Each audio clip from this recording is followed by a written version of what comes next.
बोलिए बंदी छोड़ सतगुरु साहिब कबीर की जय।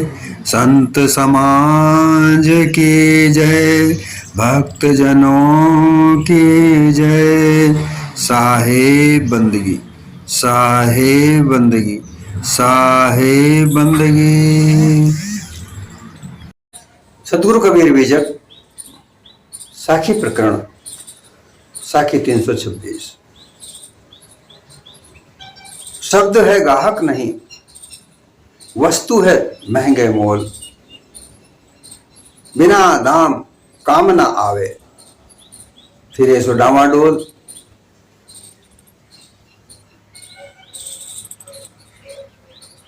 देखिए, महंगे मोल वस्तु आने वाली महंगी होती है। अब वो महंगी क्यों होती है कि उसका महत्व तो बहुत होता है, अधिक, सबसे महत्व अधिक होता है। हीरा है, हीरे का महत्व बहुत अधिक होता है, उसका मूल्य अमोल होता है।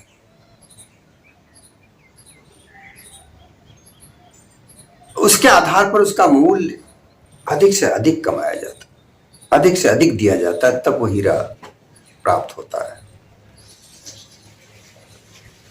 लेकिन वो हीरा जब कच्चा होता है, मिट्टी में पड़ा हुआ होता है,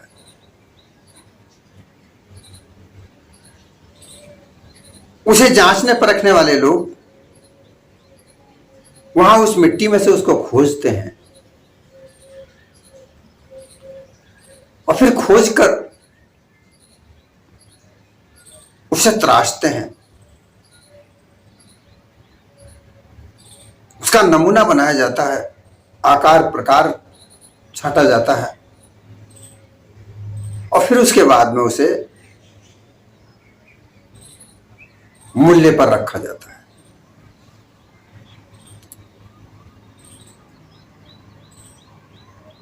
यहां अनमोल वस्तु का जो तात्पर्य है वो सार शब्द से है। जो सार शब्द है वो सतगुरु कबीर ने हर तरह से जांच परख कर अनुमान कल्पना में पड़ा हुआ सार शब्द वहां से निकालकर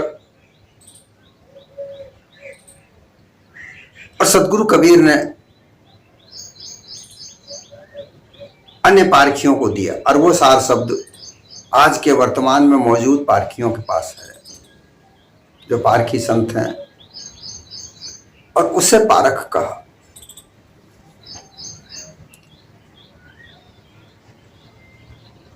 थोड़ी बहुत अलग अलग खोट कसर हो सकती है, परंतु वह सार शब्द है पारखियों के पास, जो सदगुरु के सच्चे अनुयायी हैं। मूल सार शब्द के जो ज्ञाता हैं, जिस तरह से कबीर साहब ने दिया उसी तरह के ज्ञाता हैं, वो सार शब्द उन्हीं के पास है। अन्यथा तो कबीर पंथ के अन्य आचार्य भी लोग बने हुए हैं, वो भी असार को ही फैलाते रहते हैं, तरह तरह के मतपंथों को निर्माण करके सदगुरु कबीर के नाम से फैलाते हैं, अपना व्यापार चलाते हैं। जैसे ब्राह्मण चलाते हैं उसी प्रकार से वो भी चलाते हैं। हम सब जानते हैं कि क्या हो रहा है। सब एक ढोंग बनाकर, दिखावा बनाकर केवल पैसा कमाने के चक्कर में लग रहे हैं, अपने उस मतपंथ के व्यापार करने को लगे हुए हैं। कई कई लोग तो ऐसे ऐसे हैं, लोगों को ऐसा गुमराह करते हैं कि उनकी जेब में से कब रुपया निकल गया वो पता ही नहीं चलता, और वो रुपयों की पोटली बांध कर चल देता है और मना भी करता है कि मैं पैसे नहीं चाहिए, मैं पैसा नहीं लेता, मैं दीक्षा देने का कोई पैसा नहीं लेता, और लेता भी। कैसा गुमराहपना है। और पब्लिक, भोले भटके लोग बेचारे छोटे छोटी ढाणियों के अनपढ़ गंवार लोग बेचारे, जो पढ़े लिखे नहीं है, शिक्षित नहीं है, शिक्षा उनसे कोसों दूर है, ऐसे लोग गुमराह होकर उसके शिष्य बनते हैं और फिर कहते हैं कि पहली शिक्षा अधिक, दूसरी शिक्षा, तीसरी शिक्षा, उसके नाम से वो पैसे ठगता फिरता है। कहता है सबको मुक्त मैं ही करूंगा, मेरा 14वां पंथ मेरा ही है। ऐसे कितने ही लोग कबीर पंथ के नाम से लोगों को गुमराह कर रहे हैं। अतिशयोक्तिपूर्ण वही ब्राह्मणवाद का खंडन भी करते हैं। अभी रामपाल के चेले चपाटे, रामपाल तो बेचारा जेल की हवा खा रहा है, लेकिन वो यहाँ के बाहर जो उसके चेले चपाटे लोग हैं वो अपने आप को सनातनी कहने लगे, कि वो ऐसा चाहते हैं कि वे सनातनी से जुड़ेंगे, सनातन धर्म से जुड़ेंगे तो हो सकता है हमारे गुरु रामपाल जी को जेल से बाहर निकाला जाए। ऐसे षड्यंत्र के अंतर्गत जिन बातों का रामपाल ने विरोध किया, उन्हीं बातों में समर्थन में आजकल आ गए हैं, दिखावा कर रहे हैं, झूठे डिबेट बताते हैं। 2-5 आदमी वो कुछ लोगों का झुंड बनाते हैं, जो कोई विरोध में बोलता है, कोई समर्थन में बोलता है, ऐसा सब सिखाया जाता है और उसकी वीडियो बना करके जगह जगह प्रसारित की जाती है। चौका आरती वाले लोग भी कबीर को परमात्मा बनाकर, वो परमात्मा आएंगे, हमें जीवित मुक्त कराएंगे, ले जाएंगे यहां से, अपने लोक में ले जाएंगे, ऐसे कह कर लोगों को कई तरीके से गुमराह करते हैं।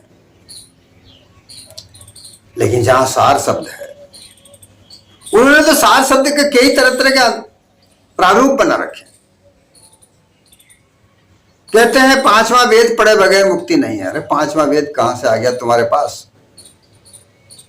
कबीर मंसूर को 5वां वेद कहते हो, जो कबीर ने नहीं लिखा।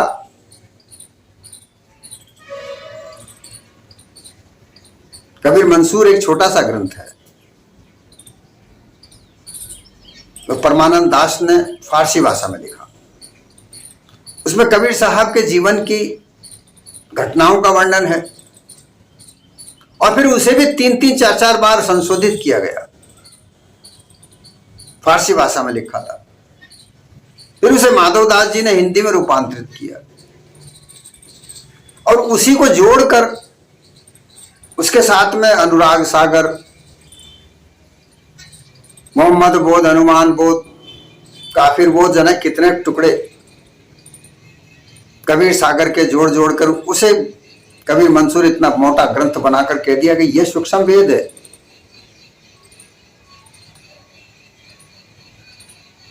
कबीर सागर जो लिखा हुआ है वो कबीर ने नहीं कहा। मनगढ़ंत कहानियां उसमें जोड़ कर कबीर ये कह रहे हैं, फिर धर्मदास जी ये कह रहे हैं, कबीर साहब ये कह रहे हैं, धर्मदास जी ये पूछ रहे हैं। ऐसा एक अनुमान से बना कर ग्रंथ, जबकि कबीर साहब धर्मदास जी के समक्ष नहीं थे, ये सिद्ध हो चुका है। लेकिन लोग गुमराह करने वाले को कमी नहीं है, और जहां गुमराहपना है वहां धन की वर्षा होती है, जैसे ब्राह्मणों के घर होती है।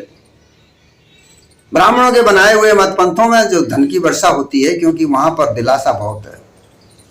अनुमान कल्पना की वाणी में रोचकता काफी है। वहां सार कहां से आया? क्योंकि वहां पर जाने में किसी प्रकार के कोई रोक टोक नहीं, किसी प्रकार का कोई बंधन नहीं, त्याग भावना नहीं। इसलिए वहां पर लोगों की भीड़ चली गई। और जहां सार शब्द है वहां मर्यादा है। अनुमानित कल्पना की मर्यादा नहीं,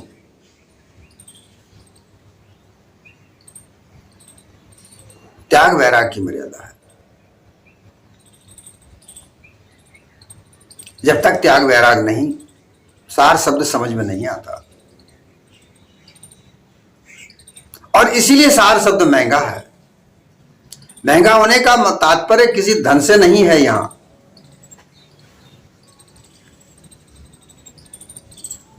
इस शब्द को प्राप्त करने के लिए कुछ मर्यादाएं होती हैं।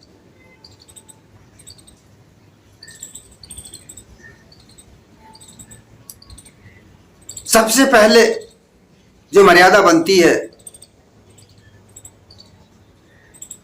भास, अध्यास, अनुमान, कल्पना, ये इसका त्याग करना पड़ता है।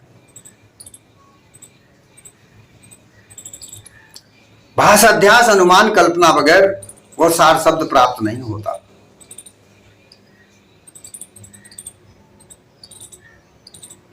और भास, अध्यास, अनुमान, कल्पना में उलझे हुए लोग भी पारक की बात करते हैं। ऐसे ऐसे लोग देखे जाते हैं जो अनुमान कल्पना में उलझे हुए हैं, लेकिन बात पारक की करते हैं। उनसे पूछा जाता है, भाई तुम क्या पारक करते हो? कि पारक का तात्पर्य वो जांच परख हो। क्या जांच परख कर रहे हो? ब्रह्म सत्य द्वितीय नास्ति।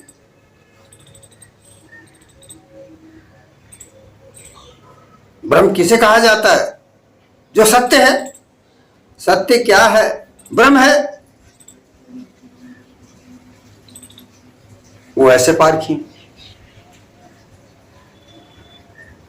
कोई पारखी ऐसे होते हैं कि ईश्वर सत्य है, सत्य ही शिव है, हमने इसकी परख की, हम ऐसे पारखी हैं।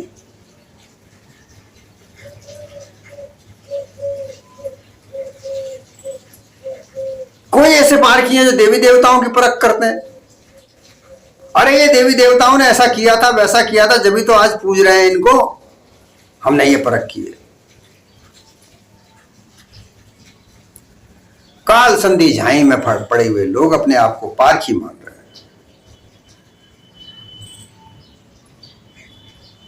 इसलिए सार शब्द महंगा है, क्योंकि काल संधि और झाई जब तक नहीं त्यागोगे तब तक सार शब्द प्राप्त नहीं हो सकता।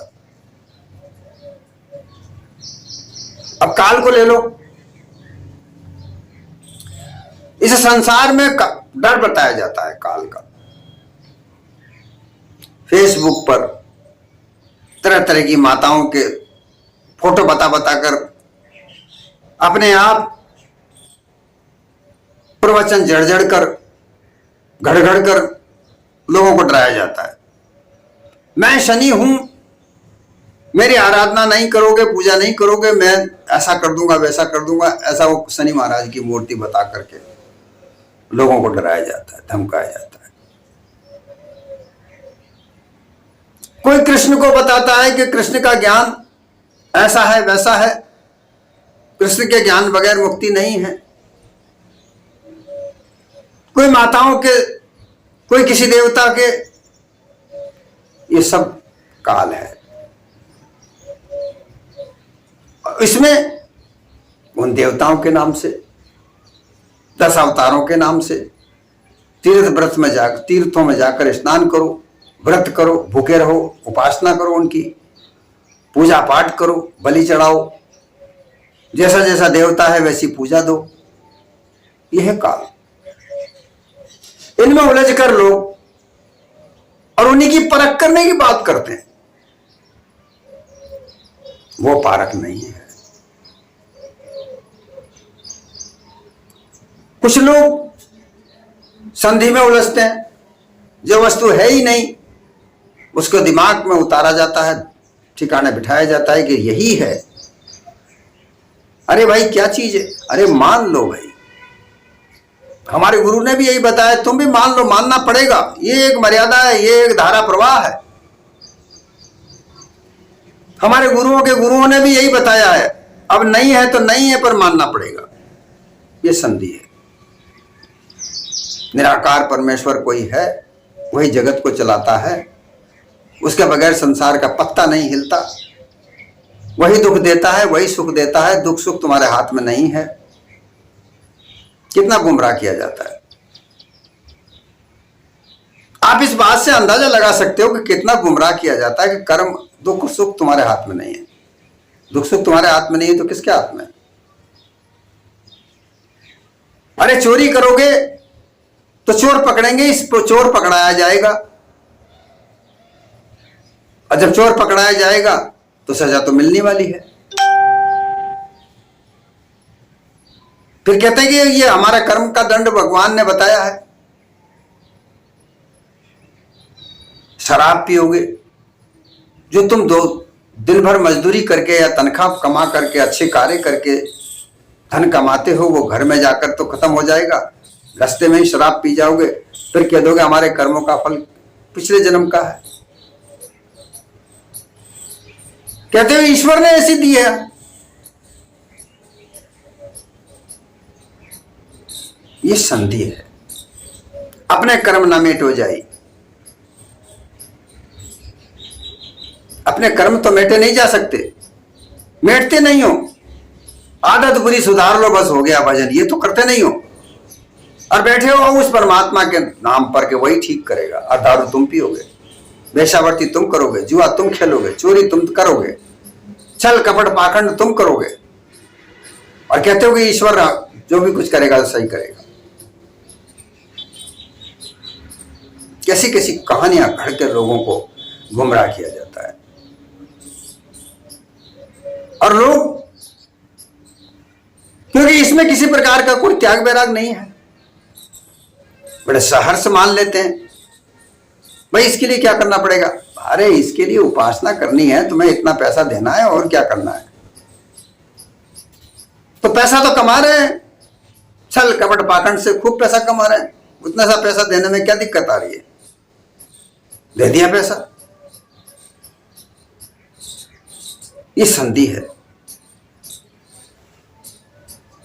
अब आते हैं झाई पे, ब्रह्म ज्ञान। ये सर्वश्रेष्ठ ज्ञान है। श्रेष्ठ ज्ञान को प्राप्त करके ब्रह्म को जानो। वह ब्रह्म क्या है? ब्रह्म सत्य द्वितीयो नास्ति। एक ब्रह्म ही सत्य है, दूसरा तो सब नाश है, न सत्य असत्य है। तो ब्रह्म है क्या? अयम आत्मा ब्रह्म अस्ति। यह आत्मा ब्रह्म है। ये जगत ब्रह्म अस्ति। ये जगत भी ब्रह्म है। 10 अवतार ब्रह्म अस्ति। ये 10 अवतार जितने भी हैं जो सब ब्रह्म है। कृष्ण को ब्रह्म कह दिया, राम को ब्रह्म कह दिया। जो अपनी खुद की कर्म नहीं काट पाए,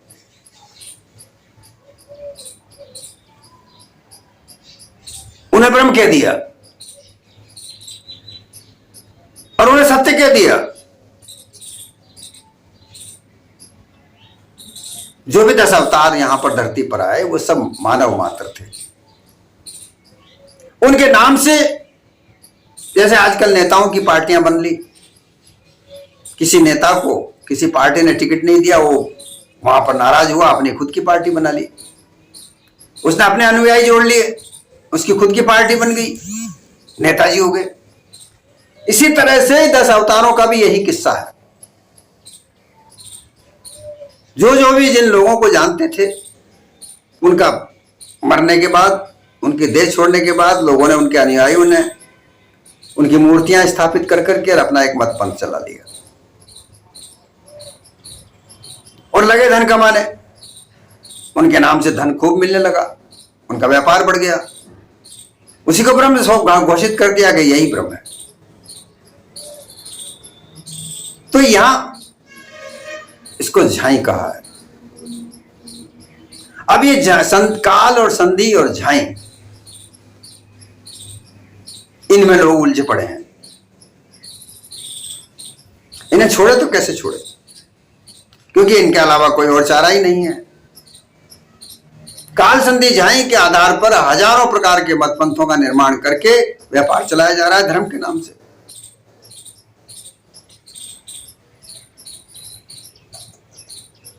धर्म में कोई आपत्ति नहीं है। धर्म वह है जहां दया होती है, मानव परोपकार के लिए कार्य किए जाते हैं, मानव का एक सच्चा रास्ता बताया जाता है, दुष्कर्मों से निकालकर सच्चे राह पर चलाई जाता है। धर्म में कोई परिवर्तन नहीं। लेकिन धर्म के नाम पर छल कपट पाखंड बना करके धन कमाने का एक आडंबर बनाना, दिक्कत यहां आती है।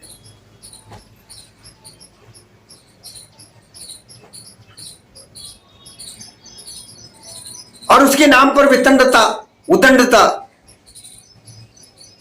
लड़ाई झगड़े, फसाद, जहर घोलना, मानवता को नष्ट करना,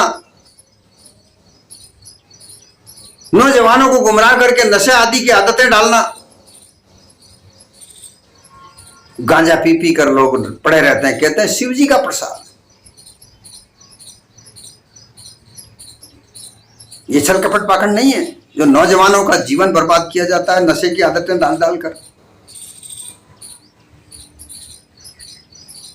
राधे राधे कहकर के रात दिन लड़कियां और लड़के वहां पर नाचते हैं, व्यभिचार होता है।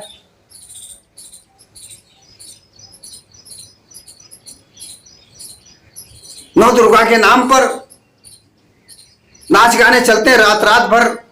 जवान लड़के लड़कियां वहां क्या करते हैं कोई पता नहीं। धन कमाने का साधन, और वहां पर व्यभिचार होता है, इसका कोई अता पता नहीं। यहां दिक्कत आती है। और नाम क्या? माताओं का नाम।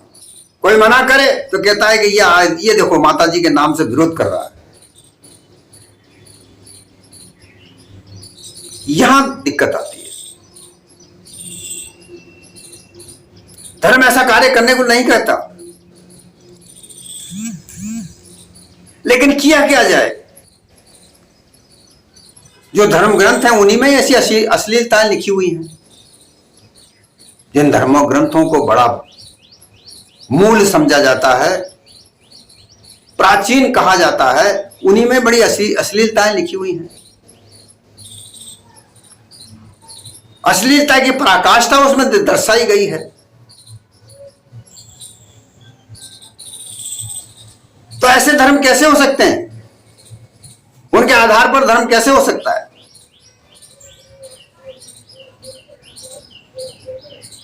इतनी सारी मान्यताएं, काल संधि झाई की हजारों प्रकार के मत पंथ, उनकी बनाई हुई मान्यताएं, उनमें जकड़ा ये मानव पर बस हुआ बंधा पड़ा है। छूटे तो कैसे छूटे? छूटना मुश्किल हो रहा है।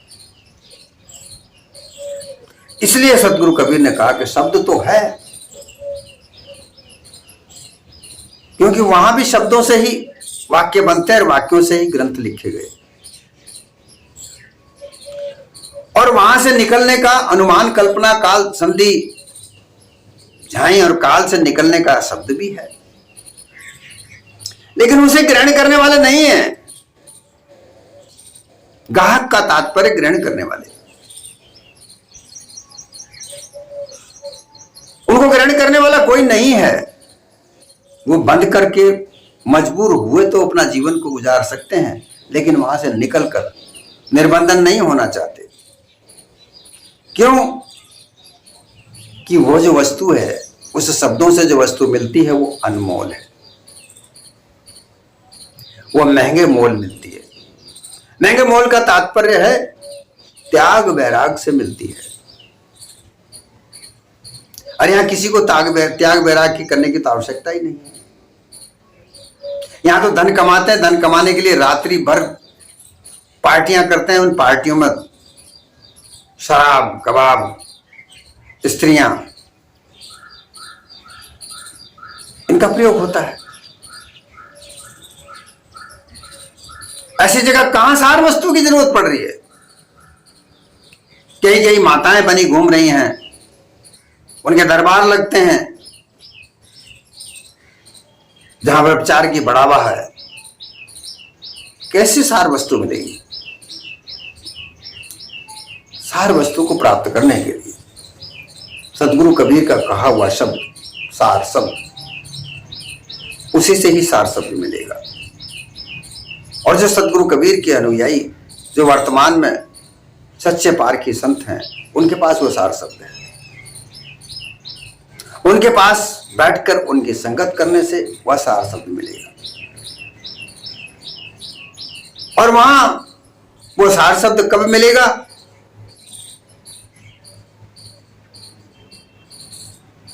जब पशुआ कर्मों का त्याग होगा।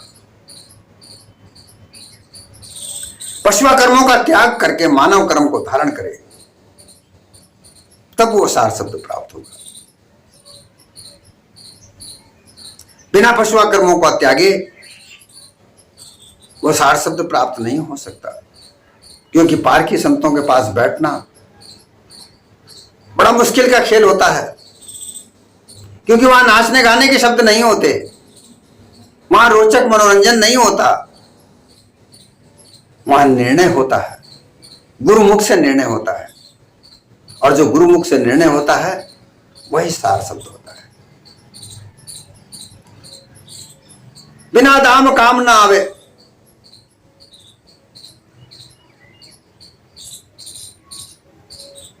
बिना दाम। यहां श्रद्धा है कि बिना श्रद्धा के वो सार शब्द प्राप्त नहीं होता। काम ना आवे, क्योंकि जब तक तुम श्रद्धा नहीं रखोगे उन शब्दों को सुनने का, तुम्हारे अंदर श्रद्धा नहीं है, तो वो शब्द कैसे तुम्हारे काम आएंगे। थोड़ी सी देर के लिए किसी काम कैसे निकाल कर, समय निकाल कर अगर आप चले भी गए, उन पारखी संतों का शब्द सुन भी लिया और सुनकर वहां से निकल कर जा रहे हैं, ऐसे कोई मानव होते हैं क्या? ऐसे कोई काम चलता है क्या? सुनकर टाल दिया तो कैसे तुम्हारा सार शब्द ग्रहण करे बगैर, जब तक हृदय में उस सार शब्द को धारण नहीं करोगे तो काल संधि झाई कैसे निकलेगी। श्रद्धा पूर्वक उन शब्दों को सुने, श्रद्धा पूर्वक उन पारखी संतों की रहनी गहनी को धारण करे। और इसका तात्पर्य ये कभी नहीं है कि अपने घर बार को त्याग कर उनके साथ लग जाए, नहीं। आप अपने गृहस्थी में रहकर भी उन सार शब्दों का प्रयोग कर सकते हो, उसमें कोई आपको बाधा नहीं आएगी। आपका जो गृहस्थी जीवन है और उज्जवल होगा, उसका मार्ग और प्रशस्त होगा, यह विश्वास करना होता है। यही नाम है।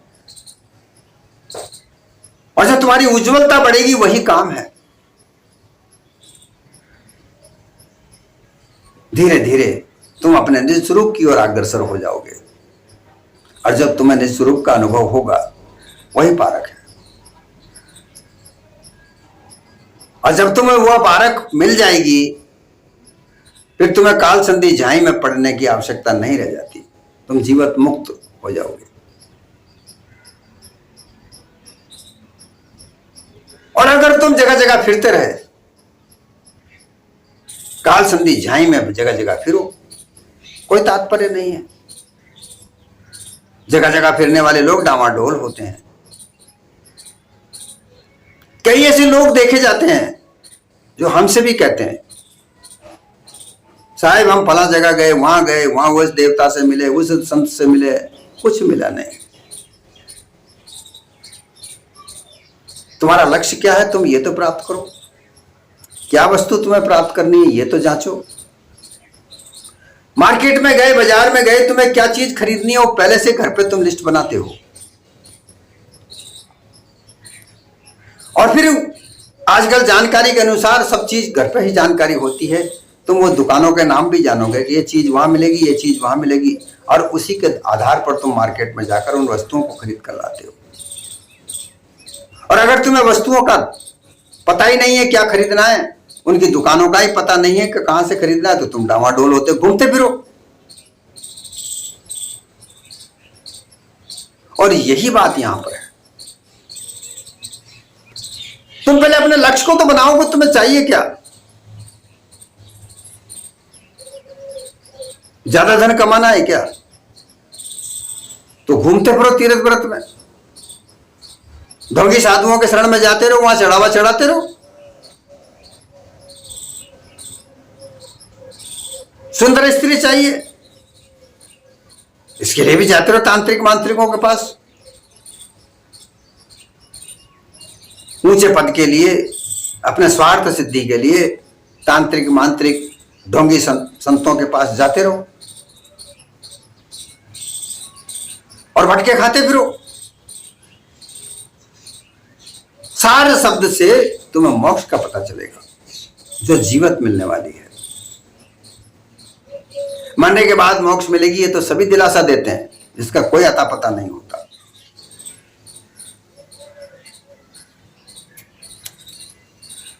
लेकिन सार शब्द से मिली हुई मोक्ष जीवत ही प्राप्त होती है। यही जांच लो, यही परख लो, तभी तुम्हारा सर्वविधि से कल्याण होगा।